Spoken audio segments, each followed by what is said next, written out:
மாணவியின் காதலரிடம் 2 மணி நேரத்திற்கு மேலாக நடைபெற்ற விசாரணையானது நிறைவு பெற்றிருக்கிறது. அதில் அந்த சீனியர் மாணவர் அளித்த தகவல்களை போலீசார் திரட்டி வருகிறார்கள். அந்த சம்பந்தப்பட்ட நபர் முகமூடி அணிந்து வந்ததாகவும் மாஸ்க் அணிந்து வந்ததாக தெரிவிக்கப்படுகிறது.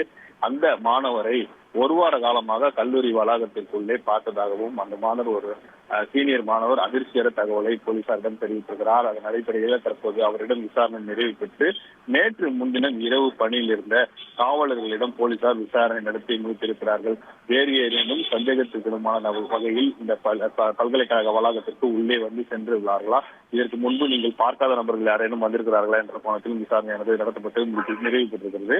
அண்ணா பல்கலைக்கழக வளாகத்தில் தங்கி கட்டுமான பணிகளில் ஈடுபட்டு வரும் தொழிலாளர்களிடம் மற்றும் விடுதிகளில் தண்ணீர் கேன் சப்ளை செய்பவர்கள், காய்கறி மளிகை பொருட்கள் சப்ளை செய்பவர்கள் விவரங்களையும் சேகரித்து விசாரணையானது தீவிரப்படுத்தப்பட்டுகிறது. மாணவியின் முதல் கட்ட விசாரணையில் நடந்து முடிந்த கவுன்சிலிங் அடிப்படையில் தற்போது அவருக்கு சிறிது ஓய்வு அளிக்கப்பட்டு மருத்துவ பரிசோதனைக்கு அழைத்து செல்லப்படுவதாகவும் தகவல் தெரிவிக்கப்பட்டிருக்கிறது.